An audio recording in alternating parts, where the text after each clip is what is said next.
Hello again, everyone, and welcome to another edition of Hall County Sports Television. I'm your host, Gary Glenn. We got a jam-packed show for you this week, so let's jump right to it. We get started with weightlifting, and it was a sweep for local powerlifting teams this past Saturday at the American Powerlifting Committee State Championships over in Athens. Hall County-based teams took team titles in full power, bench press only, and push-pull, or the bench deadlift combo. The Georgia Iron Dogs, who won in bench only and push-pull, as well as the full power 1% crew, all headquartered at the Iron Beast Gym in Gainesville. The teams also snagged some of the top individual awards as state and national records fell. You see, as a state meet, only state and USA records could be set, not world marks. Tim Tebow of Gainesville and the Iron Dogs took home the championship in the Equipped Masters men's 50 to 54-year-old 140 kilogram or 308.64 pound class with his record lift of 347.5 kg or 766.1 pounds. It was the heaviest bench press of the day. He also got the men's best lifter award in bench only.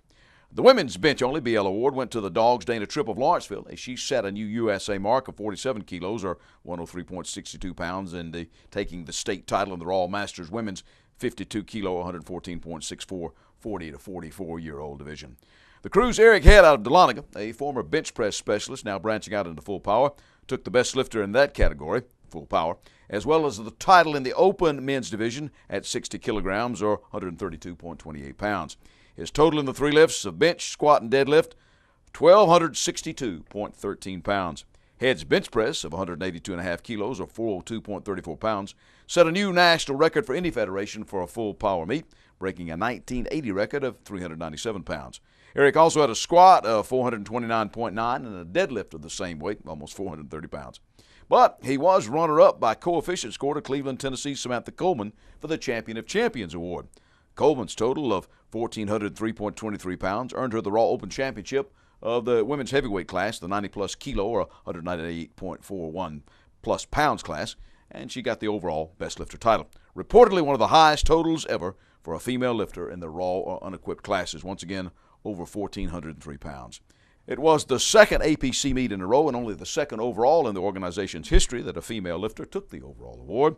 You may remember that last month in Gainesville, Dawsonville's Charity Witt got the overall best lifter at the Iron Beast Invitational in Gainesville. Now, other winners for the 1% crew included Gainesville's Angie Centeno and the Women's Open 132s with her total of 771.61 pounds. She set records across the board with her squat of 292.11, bench of 126.76, and deadlift of 352.74 pounds in her first full power meet ever. In December, she'd done a push-pull competition. Angie, pretty good day today. Tell me about your day. It was awesome. It was my first full power meet. So, because always I didn't know what to expect. I just came here to have fun and do my best. And you wound up setting all these records. Again, I wasn't expecting that. What attracted you to powerlifting? Why is it fun for you? The thing that I like to feel I'm strong. When I started doing powerlifting, I just started training for me. So I like to feel strong. I like to feeling stronger and be able to do stuff every day. So I was given the opportunity to do the powerlifting meet, so I'm here, showing up. And now that you're competing here, do you really like the competition? Yes, I do. I mean, it's a challenge to myself. It's a way to trying to train more, train harder and do better. So now I know I can do more than that. So there's a lot of girls in here that inspire me to keep doing it. Congratulations. Thank you. Crew team captain Marcel Allen of Gainesville, part owner of the Iron Beast and a former Jefferson wrestler, won the state championship in the Raw Men's Open 90-kilo class with his total of 722.5 kilograms or 1,592.82 pounds. Along the way, he broke his own national bench press mark with a press of 424.39. He also had a squat of 551.15 and a deadlift of 518.08 pounds. Steve Shepard of Winder set national marks in all of his lifts, and his total, his squat was 617.29, bench press 413.6, and deadlift of 540.13, the total of 1,570.78. He went 8 for 9 on the day and won the Raw Masters Men's 45, 49, 140 kilo class. Now, strongman slash powerlifter Cody Thornton of Winder, Shepard's sometimes training partner, set personal records in the tough raw open 242.51 pound weight class. He took fourth with his total of 1521.17 pounds. He squatted 518.08, benched 396.83, and deadlifted 606.27. The crew was also bolstered by a strong performance from Dawsonville's Tyler Cummings, as he won the Raw 110 Junior Men's Championship with his squat of 683.43, his bench of 461.94, his deadlift of 722 pounds, and total of 1857.38. Jefferson's James Houston competed on the Iron Dogs push-pull team and lifted equipped in the open 100 kilo or 220.46 pound class. He took the top medal with a bench of 369.27 and his deadlift of 501.55 and his total of 870.82 pounds. Now, in addition to Moon and Dana Tripp's record lifts for the bench-only Iron Dogs team, Dana's husband Russ took the title in the raw 75 kilo or 165.35 pound weight class by pressing 314.16. Strongman competitor Chris White of Sugar Hill was prompted to enter his first powerlifting competition in years, and he won the Raw Masters Men's 275.58 pound bench state championship. He had a bench press of 451.94. He made a run at breaking Moon's old national record, but fell a bit shy of the 475.09 on the fourth lift. Done some strongman competition, first powerlifting meet in a while, bench on today. How did you like it? It was good. I had a really good time. It was a really long day, but I had a great time. You're right, it's been a really long time since I've done a powerlifting meet, probably around 17, 18 years. It turned out really well. I had a great time. I did a lot better than I thought I would. I think that, the team concept was something that was new to me, because the bench meets and powerlifting stuff I've done before, we didn't have teams. So that was new. I enjoyed that. Felt better being part of a team. So it's like there was more than just you in your lift. So I really had a good time. But it was kind of a last minute. It was a last minute thing. I showed up last weekend at the Beast to train events, and decided at the last minute I was going to train bench with you guys, and thought, well, let me talk to these guys about the next good bench meet for me to do. And we've got one next weekend. Okay, well, that's short notice, but might as well, So what's ahead for you now? You going to keep doing the strongman and this, or what are you going to do? Probably going to do a little bit more of this and a little bit less of the strongman, I think. Strongman, it really takes its toll on you. The older I get, the harder it is. I was really looking at maybe moving a little bit out of strongman and maybe into Highland games, but this kind of, this is something I've done before, so it's kind of like, slipping. It's easy to slide back into. Yeah, and the team thing you said really attracted you. It did. I really enjoyed that. I think we got a great team. I got to meet a lot of new people today, and I really enjoyed it. It was great. Zach Layfield, the Flowery Branch, the dean of the Dogs, won the title in the Masters Men's 74-year-old 181.88 pound class when he lifted 187.39 at a body weight of around 167. Now, at a body weight of around 204 pounds, I broke my own state record in the Masters Men's 60 to 61-year-old 100 kilo class when I pressed 325.18. Took a run at it, but I failed to lock out the national record of 337.3. At least that would have been the record if I'd have gotten it. I had a couple of Iron Dogs lift unattached in this meet. Iron Dog Uwe Thorman of Palm Harbor, Florida, won the title in the Masters Men's Raw 55-59 110 kilo class with a total of 1,102.3. While Andy Williamson of Winterville took home the top medal in the equipped bench only for Masters Men's 45-49. That was at the 110 kilo class as well. He had a press of 407.85 pounds. Clay Cochran of Gillsville, who also trains in Gainesville at the Iron Beast Gym, won the Raw Men's 100 kilo open push-pull with a total of 688.94. He got a national record push-pull deadlift on a fourth lift of 435.41. Now, all of this continues to prove what I've been saying over the last several years, that some of the strongest men and women in the world live right here in Northeast Georgia. The APC National Championships, by the way, will be June 26th through 28th of this year at the Holiday Inn Express in Athens, which was the same venue as the state meet. We'll hit the ground running when we return.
Back, I'm Gary Glenn. This is Hall County Sports. Hall County Track Meet was held last week. Riverside's boys and the Flowery Branch girls took the titles. Understand it's first ever county championship for the RMA boys. They were led by senior Chris Howard with a first in the triple jump and a PR of 50 feet 3 inches in the shot put. Flowery Branch's guys were the runners-up on the boys' side with Gainesville third. North Hall was the girls' runner-up with Gainesville third. The Eagle boys also got scoring from Malik Falk and Tucker Pearson, who ran 1-2 in the 300 hurdles. Dante Tate won both the 200 and 400 meter dashes. The Branch girls ran 1-2 at 400 meters with Heather Moore and April Huckleberry, as well as the 300 hurdles with Destiny Trulier 1 and Summer Boone 2. Their 4x400 meter relay team also won. Victoria Lewis won the pole vault. And speaking of the pole vault, Gainesville's Hunter Mallard, reportedly the top-ranked 5A vaulter, set personal records on the way to winning, topping out at 14.8. Now, he's only been doing this for a couple of seasons, and as they used to say, he's come a long way, baby. Telling AccessNorthGA.com and the other reporters afterwards, he's got his sights set on 15 feet. 14.86 was already Juan Rodriguez. 14 was PR. 14. Jamel Dabney. Well, how's it feel to get a 14? Jorge Galvan. Oh, amazing. Juan Ortega. Oh my gosh, it was amazing. I'm super tired though. I bet. But when I got over the bar and I knew I cleared it, JJ McAllister. I felt golden. Chris. My West Hall. Original PR coming in. Okay. I cleared it a week West ago Hall. at this same match. Jay Crawford. Same area. So Kenny wow. Hughes. Going against skill like that? Tabez I've gone Thurman. against them before. Ricky Last year Todd. at Hall County, I did. Samantha Alverson. Mackenzie Satterfield. Gianna Brown. Yes, I am. And Courtney Metcalf. Was this how long? I mean, you've been doing this Flowery before, Branch. or did you just start last year? I started last year. What? I Donovan think it Ashmore. was the second or third meet that I went and I got 8.6 and I progressed from Huron there. Graham. Now you were 8th at state. Brian Grennan. Yes, or 7th. Chase 7th, Jones. I think. Jaleel You Love. have to check. Do you have a number in mind you want to get Miguel to before state? Martinez. 15, definitely. Trevor Purvis. Maybe higher. Jonah How close do you Reed. feel like you already to get? I mean, are you getting close to that in Summer practice or Boone. anything? Actually, I have not tried a 15-foot pole that I Dialba. have in our Tori shed. Lewis. And that was the Destiny first time I've Trulier. ever gotten on that pole. That I And was used to Cassie do. It's a Ward. 14.6, 165. East Hall. And now, at practice tomorrow, I will be trying the 15. Some other highlights. North Hall's Trini Puente won the girls' 200 as well as the 100 hurdles, the long jump, and ran on the runner-up 4x100 meter relay team. The Lady Trojans' Harper Seymour dominated in the shot and discus, won both. Flowery Branch's boys got wins from Ethan Hargrove in the 800 and Cortez Davis in the 100. Jake Schubert smoked the 3,200 meter run, his time of 9:47.97. Now, on the trail, former Flowery Branch runner Kenny Slavic bested a field of around 1,100 runners and won the Chamber Chase 5K. Juan Soto of Gainesville was right behind him. Soccer and more when we come back. Turner Wood & Smith is with you every step of the way. Established in the Gainesville area in 1905. Turner Wood & Smith has become Northeast Georgia's largest independent insurance agency by offering professional service at competitive prices. Turner Wood & Smith, insuring your future since 1905. We're back, Gary Glenn, Hall County Sports. Big win for number 3 ranked West Hall in soccer last week. The Spartans knocked off top-ranked Dawson County 4-2 in overtime. Simon Cobian had the gamer for the Spartans on an assist from Ramses Martinez. West Hall got another overtime strike from Johan Corona. Cobian had scored in regulation along with Richie Castorita. Dawson won the girls' contest 8-0. After the boys' game, after everything was all over with, Martinez and Spartan coach Tim Gale met with Morgan Lee of AccessNorthGA.com. The goal that you set up there to get the go-ahead there in overtime. Talk about how tired were you guys at that point? You go in overtime, you've been battling the whole game. Were your legs getting a little? Actually, that's where we probably got him, because all we've been doing is preparing for this game, and we knew how crucial our conditioning would be. We've been conditioning like crazy, so we weren't tired at all. Well, not at all, but we weren't. We were better than the other team, better conditioned, and that's what helped us in the end. Talk about how it's set up. I mean, you get the ball just outside the box. You get a chance to kind of steady yourself, look up. You see Simon breaking in. I mean, how big did your eyes get at that point? It was just like a dream come true, beating Dawson. This basically determined our region place, and I'm just happy with the result. How tough was this game as compared to some of the other games you played this season? So far, our toughest game, and Dawson County is a quality team, and we expected nothing less. How much added edge do you have coming into this game? I mean, it's a big rival. They're ranked number 1. Talk about how pumped up you were at the start of this game. Of course, we were pumped up, trying to knock off number 1 team, trying to get back to our position, and again, just happy with the result. And my team, we did it great. We performed great. Congratulations on the win. Well, thank you. It's pretty exciting. Yeah, I mean, y'all knew it was going to be a slugfest tonight. We knew it was a war. Yeah. And I don't know if you win the war, win the battle, kind of things like that. I mean, it was a war the whole game, and they were so good. They're so high pressure, and I mean, early in the game we were struggling. I mean, they possessed earlier in the game better than we did. And finally, we started turning it around a little bit. We started calming down a little bit, working the ball in the middle. And that's what we wanted to do anyway, was work the ball. We could work the ball, would give ourselves chances at goal. And we had just enough chances. And fortunately, tonight, we actually finished.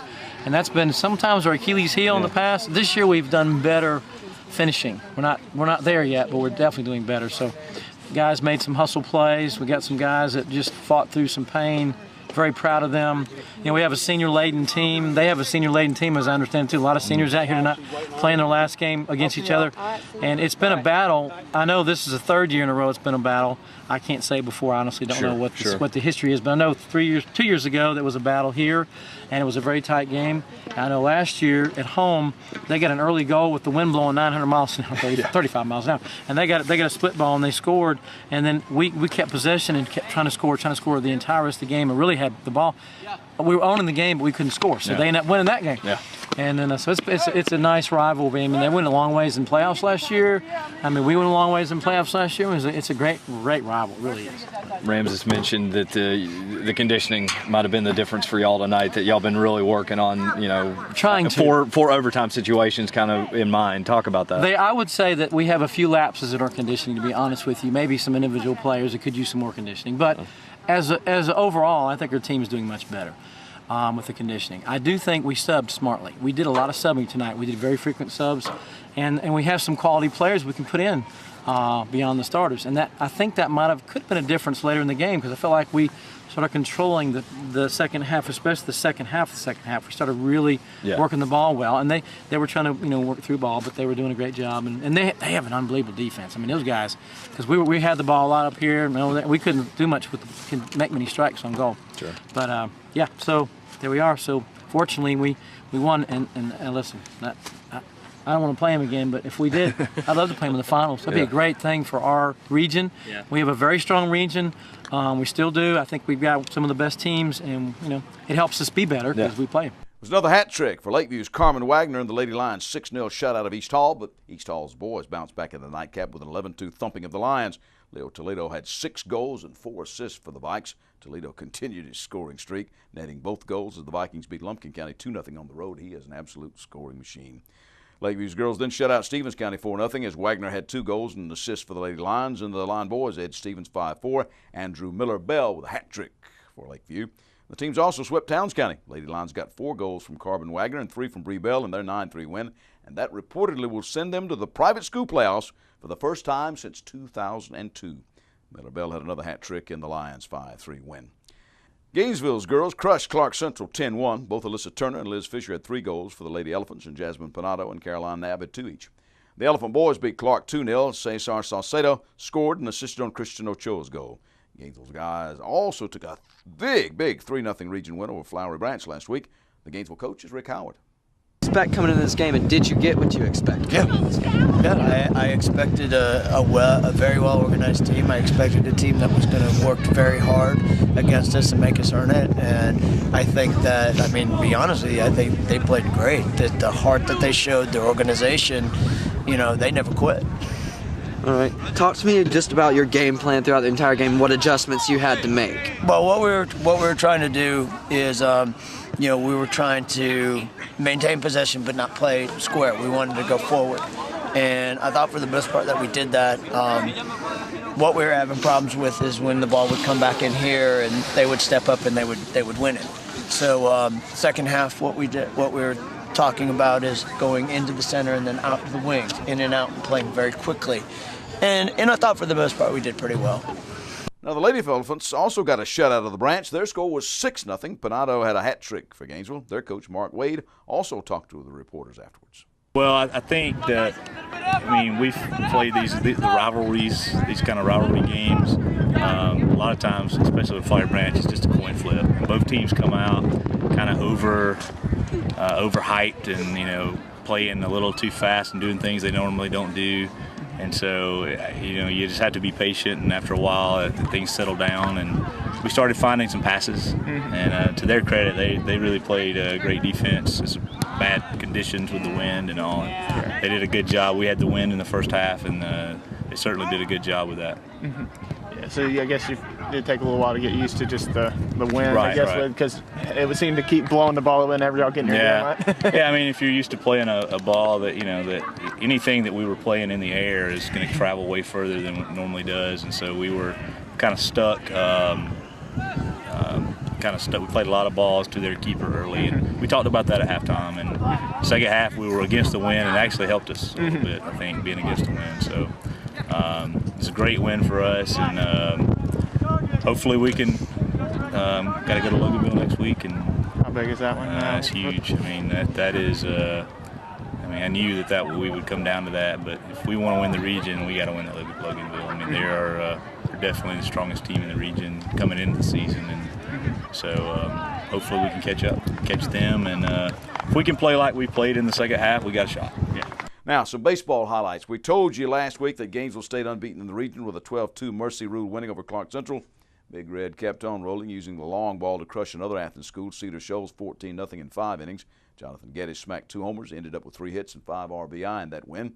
And Michael Curry had 2 hits, including a grand slam, while Anthony Serrero also added 2 hits, including a home run and 2 RBI. Geddes, Mikey Gonzalez, and Curry then combined to throw a perfect game and beat Salem 16-0 in just 2.5 innings. Geddes also had 2 hits and 4 RBI. Okay, other games, Flowery Branch beating Lanier 8-3. Derek Eder picking up his first varsity win. Mark Kilcoyne and Jonathan Hughes had 3 hits and 1 RBI each. Hughes also scored 3 runs. Eder also had 2 hits with an RBI, and Deuce Davidson had 2 hits and an RBI. The Branch then beat Lanier 9-0. Jonathan Hughes going the distance, striking out 10 and scattering 3 hits. Hughes helped himself out, going 2 for 4 with a double, an RBI, and 3 runs scored.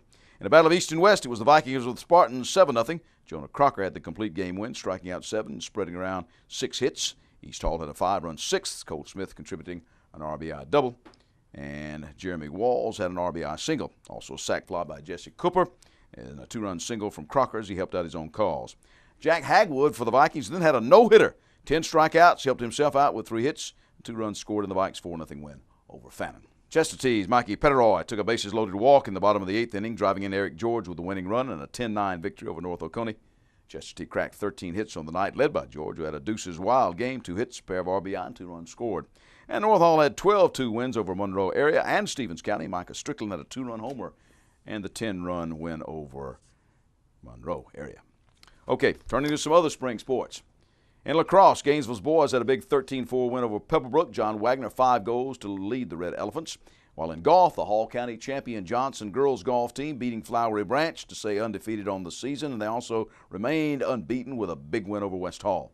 For the boys, Gainesville was 2 strokes behind winner Westminster in second place at the Champions Invitational Alpharetta, but Spencer Alston took the individual title with a 7 under 137 for the 2-day event. A ton of talent also at the Big Red Shootout early last week, as host Gainesville wound up as runners-up to Mill Creek in the tournament that uses the modified Stableford scoring system. Instead of stroke play, they get points. GHS's Spencer Alston shot 3 birdies and an eagle to finish with a 2 under 70 and is the tournament's joint top scorer, tied with Mill Creek's Alex Markham with 46 points. The team finished 4th at the Georgia-South Carolina Challenge recently as well. And in tennis, the Riverside tennis team completed a 2-day sweep of Rabun County with a 3-2 win at home. The team will be the number 1 seed for the Region 8 AA tennis tournament. That'll be held on April 14th at Social Circle. At the Georgia Gwinnett Invitational, North Hall's Lady Trojans wound up second after beating Flowery Branch 4-1 and South Forsyth 3-2. They lost to Lambert's A-team 3-2 in the title match. Well, you know, there are going to be some big changes on the local athletics scene come next fall. That story and more when we come back to wrap up this week's show. Your one-stop spot for complete auto repair is the Auto Works shop on Sprout Springs Road. On everything from oil changes to brakes, new and used tires and tune-ups, even the big jobs like transmissions. The specialists at the Auto Works can have you up and running just like that. You talk about value. The Auto Works will not be undersold on used tires or any locally priced repair job. Ask about special discounts for students and teachers with your ID. That's the Auto Works at 6671 Spout Springs Road, just past Flowery Branch High and Spout Springs Elementary Schools. Phone 770-967-1732. Gary Glenn back on the set of Hall County Sports Television along with Rob Bruce, the pastor at McKelvey Road United Methodist Church. And Rob, this is Holy Week and a special schedule. Yeah, Gary, we got some stuff coming up Friday, Good Friday at 8 p.m. in Stewart Hall. We'll have the play The Living Last Words, which is a musical drama from the Bible from all the folks that were at the foot of the cross. And then Easter Sunday, we'll start out with a 7 a.m. sunrise service. Right after that, a free pancake breakfast, and then our usual worship hours at 9 and 11. We'd love for you, if you're looking for a place to worship, to come join us. All right, Rob. Sounds like a good schedule. We'll see you at all that stuff. See you later, Gary. We're back. I'm Gary Glenn. This is Hall County Sports. There's going to be a new athletic director at Gainesville High next football season. After 34 years as a coach and administrator at Gainesville, Wayne Vickery is likely to be gone. The current administration is looking at revamping the AD's position, and Vickery's contract will not be renewed, although there are published reports that say he is welcome to apply. But based on what I read, he's not interested in the new position and is probably done. You know, you may remember that he also led the Gainesville baseball program for 20 years, winning 5 state titles along the way, 96 through 98, and then 2001, 2002. He also won 13 region titles, and he compiled a record of 470 and 129. As an athletic director, he oversaw 81 region and 13 team state championships. In the Georgia Athletic Director Association's Directors' Cup standings, that usually measures success across all sports in a program, those kinds of things. And Gainesville has also consistently finished among the top schools in its class. We wish Coach Vic well in whatever he does. Chestatee says that Julie Rushing has announced her resignation as the Chestatee girls volleyball coach. Rushing came to the Lady War Eagles in 2009 from Fulton County's Chattahoochee High. In their 6 years as head coach, the Lady War Eagles made 3 straight trips to the state playoffs, including the first in school history in 2012. Chestatee posted its best season in 2013 with a trip to the Elite Eight. It was also an Area Coach of the Year award for Rushing that season. Her overall career mark, 86 and 141. Well, the 4th annual North Georgia Classic All-Star basketball game was played this past Saturday at the Gainesville Gym. Johnson's Ty Cockfield hit for 29 points, including 2 free throws with only 9.4 seconds left to lift the home All-Stars to an 82-81 win over the away team of players from surrounding counties, and Ty was picked as the game MVP. His coach, Jeff Steele of Johnson, the coach for the winners. East Hall's Kevon Davenport scored 13 for the homeboys. By the way, Cockfield and Steele were named the Times Male Player and Coach of the Year, the Area Player and Coach of the Year in this past Sunday's edition. That's our show for this week. I'm Gary Glenn. Join us next week right here for more Hall County Sports. County Sports is also brought to you in part by Green Ford on Browns Bridge Road in Gainesville. Check out the latest deals, and remember, when you go Green Ford. By Turner Wood & Smith, serving the insurance needs of our area for over 100 years. And by McKelvey Road United Methodist Church on McKelvey Road in Oakwood. Loving Christ, loving people, and helping people love Christ.